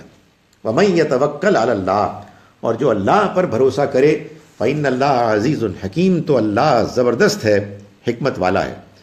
وَلَوْ تَرَىٰ إِذْ يَتَوَفَّى الَّذِينَ كَفَرُوا الْمَلَائِكَةَ، اور اے کاش کہ تم دیکھ سکتے کہ جب فرشتے ان لوگوں کو جنہوں نے انکار کیا ان کو وفات دے رہے تھے، يَضْرِبُونَ وُجُوهَهُمْ وَأَدْبَارَهُمْ، مارتے ہوئے ان کے چہروں پر اور ان کی پیٹھوں پر، وَذُوقُوا عَذَابَ الْحَرِيقِ، اور یہ کہتے ہوئے کہ چکھو اب آگ کا عذاب. ذَلِكَ بِمَا قَدَّمَتْ أَيْدِيكُمْ، یہ اس وجہ سے ہوا کہ جو کچھ تم نے آگے اعمال بھیجے. وَأَنَّ اللَّهَ لَيْسَ بِظَلَّامٍ لِّلْعَبِيدِ، اور یہ جان لو کہ اللہ اپنے بندوں پر ذرہ برابر بھی زیادتی کرنے والا نہیں ہے. كَدَأْبِ آلِ فِرْعَوْنَ وَالَّذِينَ مِن قَبْلِهِمْ، یہ ایسے ہی ہوا جیسے کہ فرعون کی آل اور ان لوگوں پر ہوا کہ جو ان سے پہلے ہو گزرے. کفروا بآیات اللہ، انہوں نے اللہ کی آیات کا انکار کیا. فأخذهم اللہ بذنوبہم، تو اللہ نے ان کو ان کے گناہوں کے نتیجے میں پکڑ لیا. ان اللہ قوی شدید العقاب، اللہ زبردست ہے اور بدلہ لینے میں سخت ہے. ذالک بأن اللہ لم یکن مغیرا نعمتا انعمها علی قوم، یہ اس وجہ سے ہوا کہ اللہ ایسا نہیں ہے کہ وہ بدل دے اس نعمت کو کہ جو اس نے کی ہو کسی قوم پر، حتی یغیروا ما بانفسہم، جب تک کہ وہ خود اس کو نہ بدل دیں.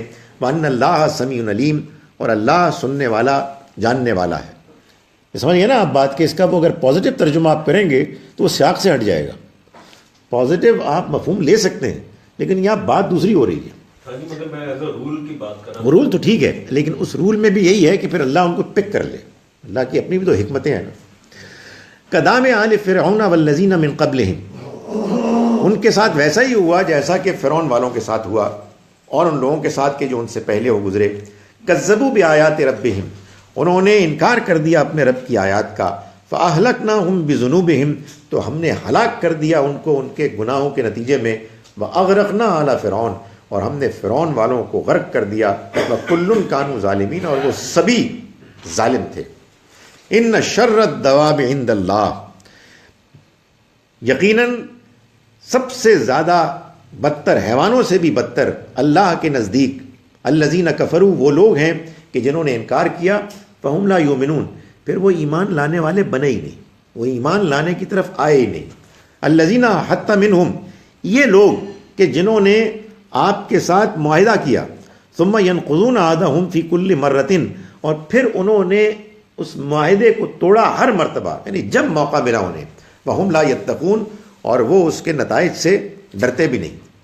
فَإِمَّا تَثْقَفَنَّهُمْ فِي الْحَرْبِ فَشَرِّدْ بِهِمْ، تو اگر آپ کا سامنا ہو ان کے ساتھ میدان جنگ میں تو خوب ان کے ساتھ ان کی خونریزی کریں. شرد بہم من خلفہم، تاکہ جو ان کے پیچھے ہیں وہ بھی اس سے سبق لیں. لعلہم یذکرون، کہ وہ بھی نصیحت حاصل کریں. وَإِمَّا تَخَافَنَّ مِن قَوْمٍ خِیَانَةً، اور اگر ویسے تو عام حالات میں آپ اپنے معاہدوں کی پاسداری کریں، لیکن اگر آپ کو اندیشہ ہو کسی قوم کی جانب سے کہ وہ خیانت پر تل گئی ہے، معاہدہ توڑنے کے لیے پوری طرح سے تیار ہے، فَانبِذْ إِلَيْهِمْ عَلَى السَّوَاءِ، تو آپ بھی لوٹا دیں اس کو برابری ہی کے اصول پر. ان اللہ لا يحب الخائنین، اللہ خیانت کرنے والوں کو پسند نہیں کرتا. ولا يحسبن الذين كفروا سبقوا، اور ہرگز نہ سمجھیں وہ لوگ کہ جنہوں نے کفر کیا کہ وہ بھاگ جائیں گے. انہم لا يعجزون، وہ عاجز نہیں کر سکیں گے، وہ ہماری پکڑ سے نکل نہیں سکیں گے. وَأَعِدُّوا لَهُم مَّا اسْتَطَعْتُم مِّن قُوَّةٍ، اور تیاری رکھو تم ان کے مقابلے میں جتنا تمہارے لیے ممکن ہے. من قوتٍ، فوجی قوت کے ساتھ. وَمِن رِبَاطِ الْخَیْلِ، اور تیار ٹرینڈ گھوڑوں کے ساتھ. ترہبون بِہ، تم ڈراؤ جس کے ذریعے سے. عدو اللہ، اللہ کے دشمن کو. وعدوکم، اور اپنے دشمن کو. وآخرین، اور دوسرے ان لوگوں کو بھی. من دونہم، جو ان کے علاوہ ہیں. لا تعلمونہم، تم نہیں جانتے ان کو. اللہ یعلمہم، اللہ ان کو جانتا ہے. وما تنفقوا من شیء، اور جو کچھ بھی تم خرچ کرو گے فی سبیل اللہ، اللہ کے راستے میں. یوفی الیکم، وہ پورا پورا تم کو دے دیا جائے گا. وانتم لا تظلمون، اور تمہارے ساتھ کوئی زیادتی نہیں کی جائے گی. وَإِن جَنَحُوا لِلسَّلْمِ، اور اگر وہ جھک جائیں صلح کی طرف. فجنح لہا، تو آپ بھی جھک جائیں اس کی جانب. وتوکل علی اللہ، اور اللہ پر بھروسہ کریں. انہ هو السمیع العلیم، یقیناً وہ سننے والا جاننے والا ہے. وَإِن يُرِيدُوا أَن يَخْدَعُوكَ، اور اگر وہ چاہتے ہیں کہ وہ دھوکہ دیں آپ کو. فَإِنَّ حَسْبَكَ اللَّهُ، تو آپ کے لیے اللہ کافی ہے. هُوَ الَّذِي أَيَّدَكَ، وہی تو ہے کہ جس نے آپ کی تائید کی. بِنَصْرِهِ، اپنی نصرت کے ساتھ. وَبِالْمُؤْمِنِينَ، اور اہل ایمان کے ذریعے سے. جی جی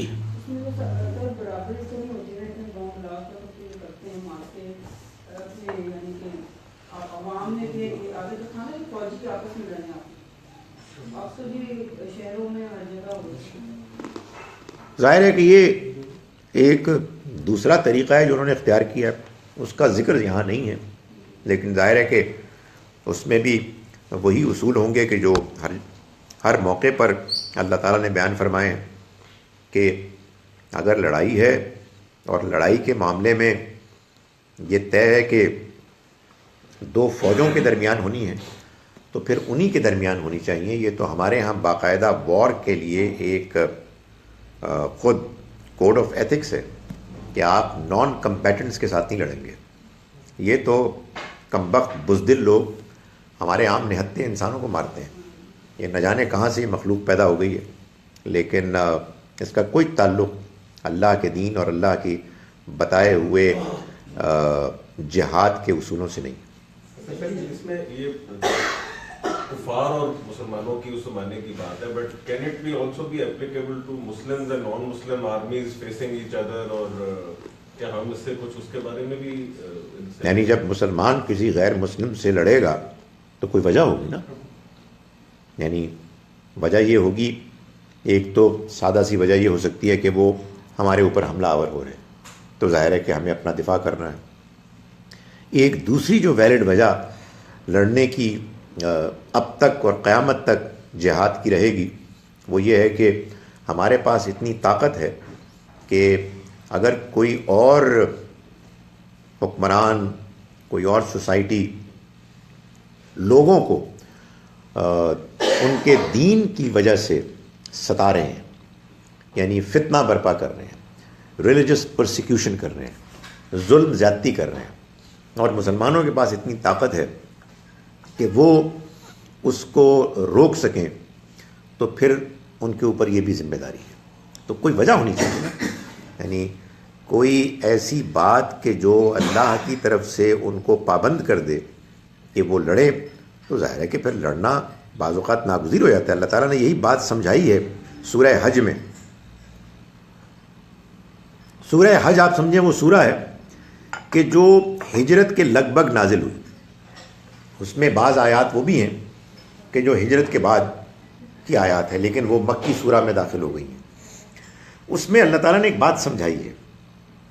یہ تو ہم کو اب قرآن میں بہت جہاد کا ذکر ملا ہے تو ہم جہاد کے عادی ہو گئے ہیں، لیکن بات یہ ہے کہ جو مذہبی آدمی ہوتا ہے عام طور پر وہ تو لڑنے سے بہت دور بھاگتا ہے، اس لیے کہ مذہب تو ہے ہی امن، دوسرے کے ساتھ محبت، ہمدردی، خیر سگالی کا نام. تو ظاہر ہے کہ اس میں لڑنا بڑنا کہاں سے آ گیا. تو جب جہاد کا ذکر آیا قرآن مجید میں تو بعض لوگوں کے ذہن میں یہ سوال اٹھا کہ بھائی ہم تو اللہ کے پیغمبر کو مان کر آئے ہیں، ہم تو اس بات کو مان کر آئے ہیں کہ وہ اللہ کے جو کائنات کا مالک ہے، جس نے بندوں کو بنایا ہے، جو ہمیں یہ بتاتا ہے کہ بندوں کی جان سے زیادہ قیمتی کوئی چیز نہیں ہے، اور ہم لڑائی کریں. تو پھر اللہ تعالیٰ کو باقاعدہ سمجھانا پڑا کہ دیکھو اگر اللہ اس بات کی اجازت نہ دے کہ بعض لوگوں کے ذریعے سے بعض کو دفع دور کیا جائے تو پھر یہ تمام عبادت گاہیں یہ مسمار ہو جائیں. یہ عبادت گاہیں کون سی؟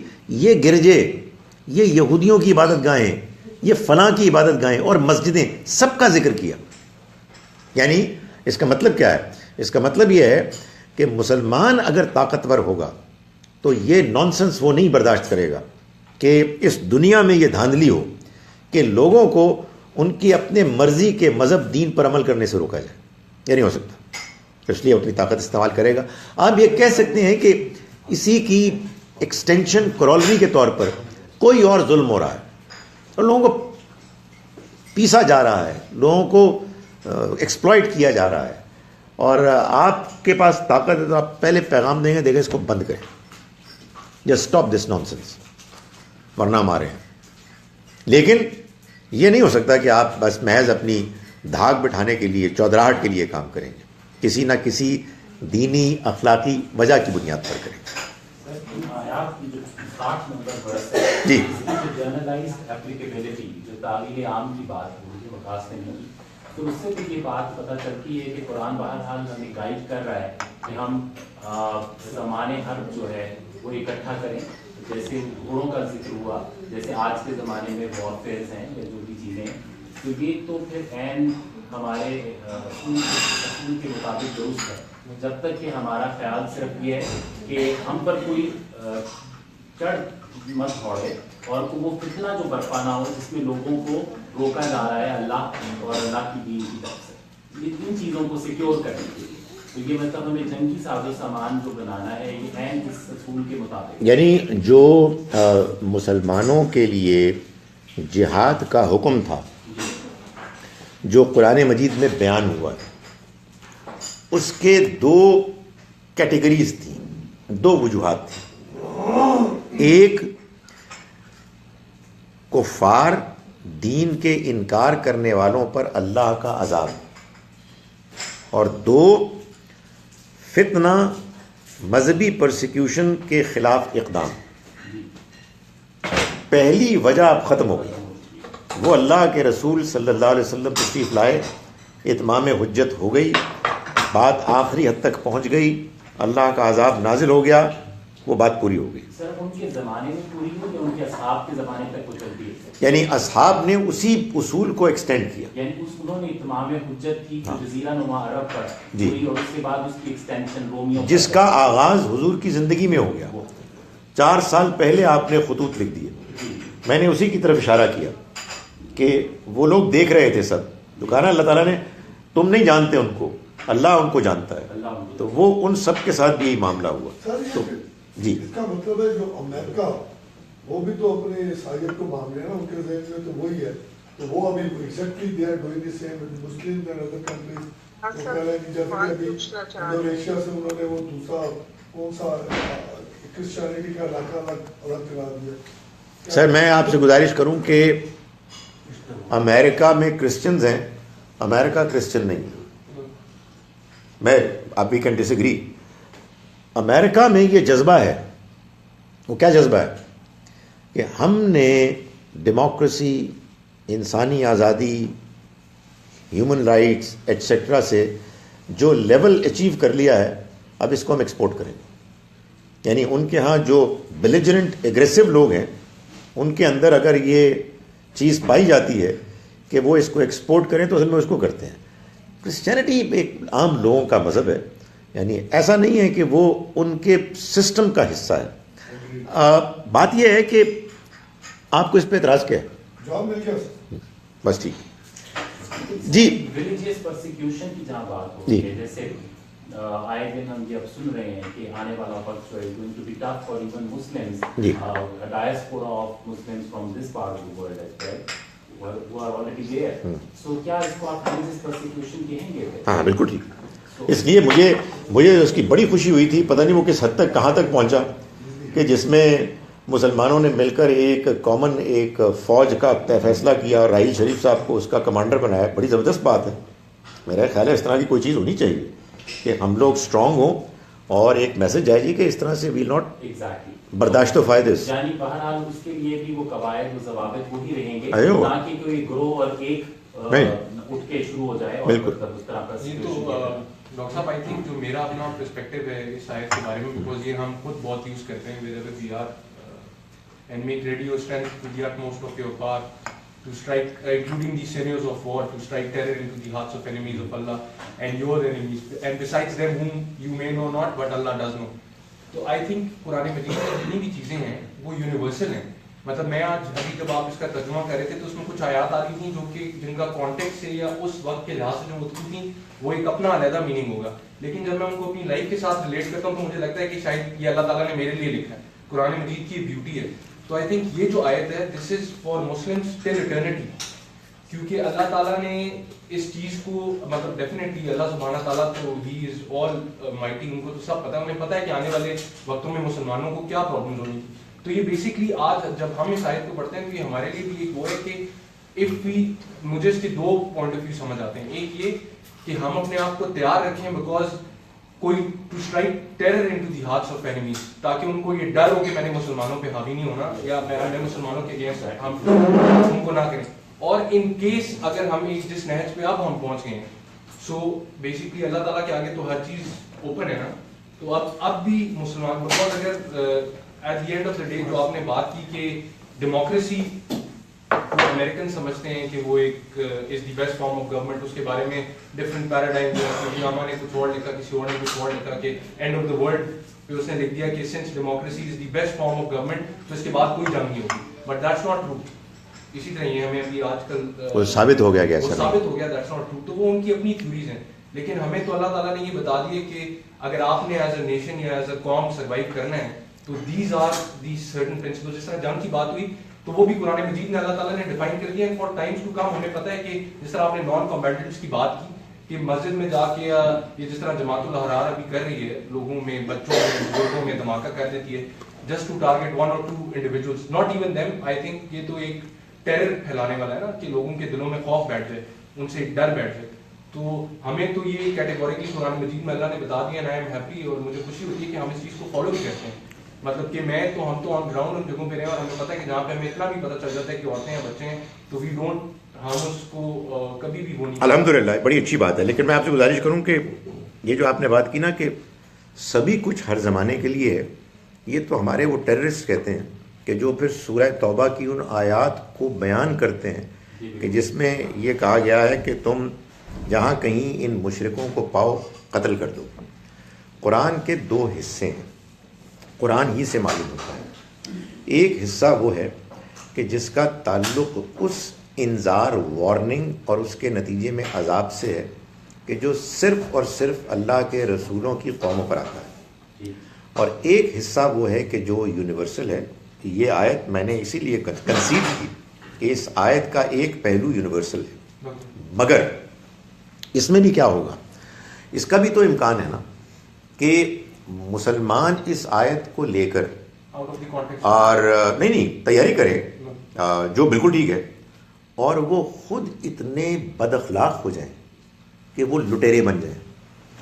آیت استعمال کریں قرآن کی، اور قرآن کے ان پہلوؤں کو نظر انداز کر دیں کہ جس میں کہا جا رہا ہے کہ نہیں تمہیں ایک اچھا انسان بننا ہے، معاہدے کی پابندی کرنی ہے، تمہیں دوسروں انسانوں کے ساتھ حسن سلوک کرنا ہے. یہاں جو بات ہوئی ہے وہ اصل میں ان لوگوں کے خلاف ہوئی ہے کہ جنہوں نے کہ زیادتی کی حد کر دی تھی. آپ صرف ٹیریٹوریل ایکسپینشن کے لیے ایشو کر دیں، لوگ تقریریں کریں گے، آؤ جی ایسی کی تیسی کر دیں، مال غنیمت کے لیے. So we need to be careful. تو یہ بات آپ کی صحیح ہے، لیکن اس میں ایک تو آپ ان آیات کو سمجھ لیں جو ظاہر ہے کہ اس میں ڈیبیٹ ہو سکتی ہے کہ بھئی یہ آیت اب اپلائی ہوتی ہے نہیں ہوتی، لیکن جو یونیورسل بھی ہیں ان یونیورسل ورسز میں بھی پھر کچھ اصول ہیں کہ جو لازماً ملحوظ رکھنے ہوں گے، اور وہ ہمیں ایک دوسرے کو ریمائنڈ کرانے ہیں. بیکاز جب آپ پاورفل ہوتے ہیں تو اس کے بعد ظاہر ہے کہ آپ کی ذمہ داری بڑھ جاتی ہے. مگر in principle I agree with you. Check تو بالکل اگلی ہی آیت میں لگا دیا گیا، جی ماڈریٹ کر دیا گیا آپ جو جذبے کو، جی جی اس کی پرجوش انٹرپریٹیشن. ہاں ہاں لیکن اس میں جو ماڈریٹنگ آیت سے جو سینس جو تھوڑا بہت لائٹ کر دی گئی ہے کہ نیکسٹ میں یہ معذرت کے ساتھ ہم تو پی ایم میں بھی قاسم کی آیتیں ریکارڈ کرتے ہیں، وہاں سے ہم نے یہ سنی اور انگلش میں ایگزیکٹلی یہ کرنا ہوگی.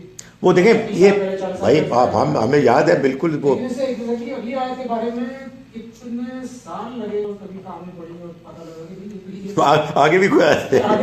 اس لیے بڑا ضروری ہے کہ قرآن پڑھا جائے، پورا پڑھا جائے، اس کے بارے میں ڈسکشن ہو، اس کو سمجھا جائے، اور بغیر کسی جوش جذبے کے. بات پہلے سمجھے، جوش اس کے بعد پیدا ہو جائے گا، پہلے ہوش ہوگا کہ یہ کہہ رہا ہے یہ کہہ رہا ہے. جی ایک سوری سے کمنٹ یہ بھی تھا regard to the democracy and its transportation export. یہ مجھے دم مطلب آپ کی اس ڈسکشن سے I was reminded of Nixon's book leaders. اس کے پریفس میں اس نے انفیکٹ یہ ایک طرح سے ماتم کیا ہے اس بات پہ امریکن یوتھ جو ہے وہ اس چیز سے دور ہوتی جا رہی ہے کہ ورلڈ لیڈرشپ رول میں رہے. اس زمانے سے ہی کہ ورلڈ لیڈرشپ سے یہ دور ہونا شروع ہو گیا. ہاں اچھا shy of assuming this role, جس کو کہ وہ ایک طرح سے ان کی سائیکی میں over those 100 to 200 years or whatever they have been kind of trained کہ بھائی وہ اپنا حق سمجھ جاتے تھے کہ اب تو ہمیں بھیجا ہی ورلڈ لیڈر کے طور پہ.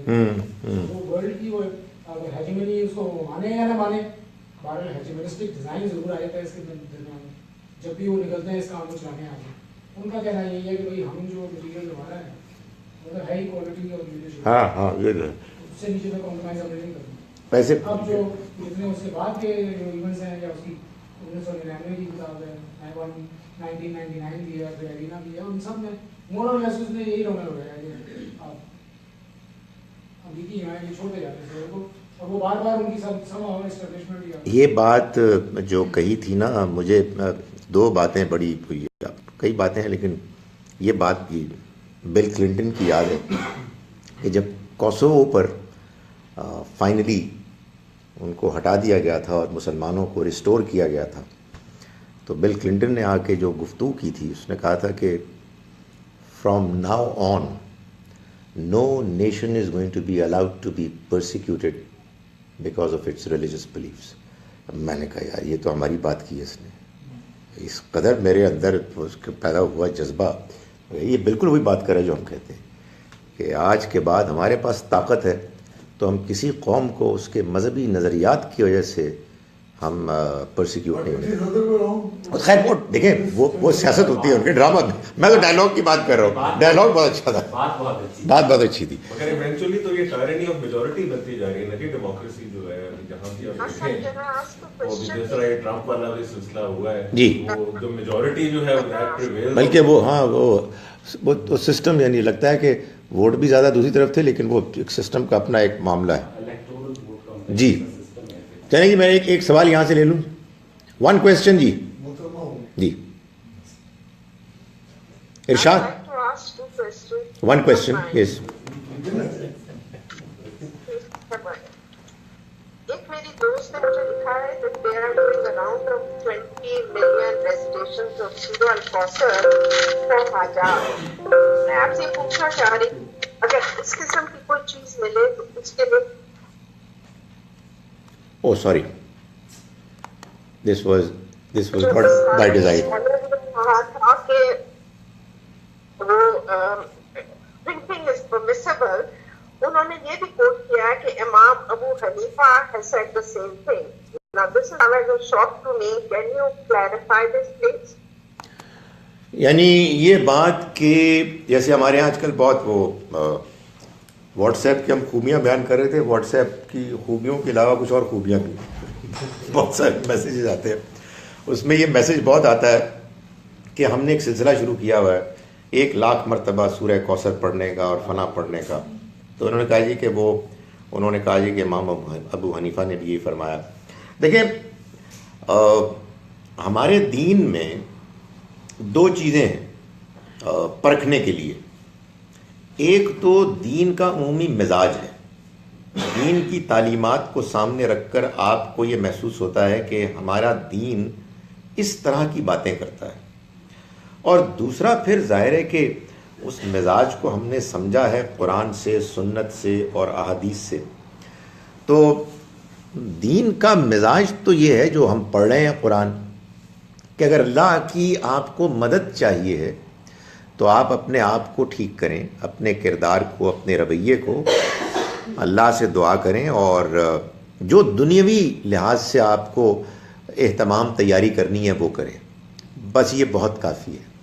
یہ بات کہ 1,00,000 مرتبہ سورہ کوثر پڑھنے کے نتیجے میں دشمن تتر بتر ہو جائے گا, یہ بہت آسان تھا اللہ تعالیٰ کے لیے. سورہ انفال کی کسی آیت میں یہ بھی بیان فرما دیتے.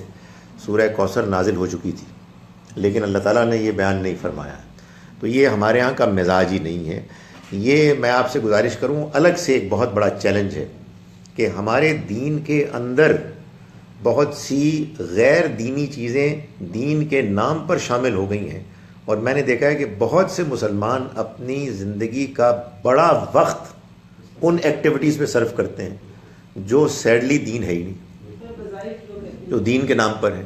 تو اب اس کا کیا علاج کیا جائے سوائے اس کے کہ ہم لوگوں سے یہ درخواست کریں کہ خدارا اللہ کے کلام کو پڑھیں اور یہ جاننے کی کوشش کریں کہ اللہ نے اپنے دین میں جو طریقہ بتایا ہے, جو مزاج ہے اس کا, جو ہمارے رویے کو سنوارنے کے لیے جو ہدایات دی ہیں ان کو سمجھیں اور سمجھ کے پڑھیں جو بھی پڑھیں. یعنی میں اگر آپ مجھ سے کہیں گے نا کہ سورہ بقرہ آپ 3 مرتبہ پڑھیں دن میں, بقرہ تو خیر میں نے مثال غلط دے دی, بہت ہی لمبی ہے, میں اپنی مثال واپس لیتا ہوں. سورہ یاسین مثال کے 3 پڑھیں تو ہو سکتا ہے کہ پہلی مرتبہ میں اس کو سمجھ کے پڑھوں, دوسری مرتبہ میں ڈھل مل ہوں گا, اور تیسری مرتبہ سوال ہی پیدا نہیں ہوتا. تو یہ مزاج ہی نہیں ہے کہ آپ کو جب کہا جا رہا ہے کہ آپ قرآن پڑھیں غور و فکر کے ساتھ, تو پھر 1,00,000 مرتبہ سورہ کوثر پڑھنے کا کیا اس کے ساتھ تعلق ہے. دوسرا یہ ہے کہ یہ دیکھنا چاہیے کہ کہاں بیان کیا گیا ہے. یہ ایک فرما رہی ہے کہ حضرت امام ابو حنیفہ نے یہ فرمایا ہے. تو حضرت امام ابو حنیفہ بہت عظیم آدمی تھے, اور اس امت میں ان جیسے غیر معمولی علماء گنتی کے ہیں, لیکن وہ نہ پیغمبر ہیں نہ دین میں کوئی سند ہے. یہ عجیب بات ہے کہ لوگ انسانوں کی بات کرتے ہیں. بھائی ہمارے پاس تو دین میں کسی چیز کو ثابت کرنے یا نہ کرنے کے لیے یا قرآن ہے یا پھر قرآن مجید کی تشریح میں حدیث ہے. سنت ظاہر ہے کہ ایک عمل ہے جو الگ سے ہمارے پاس ہے. تو یعنی میں سمجھتا ہوں کہ اگر کسی کو پڑھوانی ہے سورہ کوثر 1,00,000 مرتبہ تو وہ یہ کہیں کہ قرآن کی فلاں آیت سے معلوم ہوتا ہے یا نبی اکرم صلی اللہ علیہ وسلم کا ارشاد ہے مسلم میں, صحیح مسلم میں, صحیح بخاری میں, تو چلیں کوئی بات بھی بنی. یہ تو کوئی بات نہ ہوئی کہ آپ ایک واٹس ایپ کا استعمال یہ کریں جی کہ اس کی کیمپین چلا دیں. بہت مشکل میں ہم سب. ہاں بہت آگے نہ بھیجا تو پھر یہ ہو جائے گا اور یہ نہ کیا تو وہ ہو جائے گا. نہیں, کوئی ایسی چیز نہیں. جی طب نبوی کا بھی بہت زیادہ چرچا ہوا جی اور جی مجھے لگتا یہ ہے کہ لوگ کہتے ہیں کہ جی ڈاکٹر چھوڑو, حکیم چھوڑو, صرف ہجامہ کرو. جی جی جی حجامہ بھی اسی سر انجیل میں اور زیتون میں ساری شفا ہے. سو کیا یہ صرف مثال تھی, یہ تو استعارے تھے, یہ تو میٹافورک چیزیں تھیں جو وہ جانتے تھے عرب کے لوگ. اب لیکن اس میں شفا, ہر چیز کی شفا اس میں کیسے ہو سکتی ہے؟ طب نبوی کے بارے میں دیکھیں, طب نبوی کے بارے میں جو کچھ سمجھتا ہوں وہ یہ ہے کہ نبی اکرم صلی اللہ علیہ وسلم نے خود یہ وضاحت فرمائی کہ میں تم کو دین بتانے آیا ہوں, دنیا بتانے نہیں آیا. مجھے حیرت ہوتی ہے کہ ہمارے علماء وہ واقعات کے جو بالکل مستند واقعات ہیں ان کو کیوں بیان نہیں کرتے. یہ جو واقعہ ہے, میں نے آپ کو پہلے بھی سنایا تھا کہ جب نبی صلی اللہ علیہ وسلم مکے سے مدینہ گئے ہجرت کر کے, تو آپ کا جو شہر تھا وہ تو بنجر تھا نا, اس میں تو کوئی زراعت ہوتی نہیں تھی. وہاں تو تجارت ہوتی تھی, یا زیادہ سے زیادہ جانور ریوڑ تھے جو لوگ چراتے تھے. تو مدینہ منورہ میں کھجور ہوتے تھے, کھجوروں کے درخت ہوتے تھے. تو آپ جب آئے نئے تو آپ نے دیکھا کہ لوگ کچھ گرافٹنگ کر رہے ہیں, پیوند کاری, یعنی دو درختوں کو قریب لا رہے ہیں, میل فیمیل کو, اس سے زیادہ وہ اس کی فرٹیلائزیشن ہوتی اور وہ گروتھ زیادہ ہوتی. تو آپ نے ایسی, آپ کو ایک عجیب سی چیز لگی, آپ نے فرمایا کہ تم یہ نہ بھی کرو تو کیا ہے. تو لوگوں نے یہ سمجھا کہ شاید آپ نے یہ دینی حکم دیا. ہوتا ہے نا کمیونیکیشن میں غلطی ہو جاتی ہے. تو انہوں نے اس سال گرافٹنگ نہیں کی اور کھجور کی جو وہ تھی کاشت وہ کم ہوئی, پھل کم آیا. تو لوگ آپ کے پاس گئے اور انہوں نے پوچھا جی کہ آپ نے تو, ہمیں لگتا ہے کہ یہ فرمایا تھا کہ تم ایسا نہ کرو, تو اس کے نتیجے میں تو پھل کم آیا. تو آپ نے فرمایا کہ میں نے تو ایسے ہی اپنا ایک آبزرویشن بیان کی تھی. انتم عالم بامور دنیاکم, تم دنیا کے معاملات مجھ سے بہتر جانتے ہو, میں تمہیں دنیا نہیں بتانے آیا ہوں. میں جب تم کو دین بتاتا ہوں تو خدا کی قسم میں تمہیں حق بتاتا ہوں جو اللہ نے مجھے دیا ہے. لیکن دنیا میں تم مجھ سے زیادہ بہتر جانتے ہو, میں تمہیں یہ بتانے آیا ہوں کہ مکان کیسے بنانا ہے. سر اس کا ریفرنس بتا دیجیے, کیونکہ میں نے بہت دفعہ سنی اور مجھے لگتا ہے کہ میڈیسن میں بھی. ایک چھوٹا سا سوال اور پوچھنا جی. چاہ رہی ہوں. اچھا,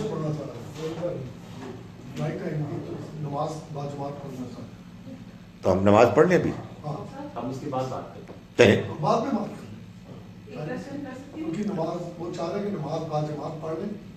فلائٹ ہے تو ویسے تو ان کو تو مسافر کا تو درجہ مل گیا تھا, لیکن ہم ان کے احترام میں جماعت پڑھ لیتے ہیں. اچھا اوکے ٹھیک ہے جی. تو پھر اس کو ہم یہیں پہ اسی پہ ختم کرتے ہیں, کیونکہ ہمیں ایک ایمرجنسی ہو گئی ہے, ہم نے نماز پڑھنی ہے.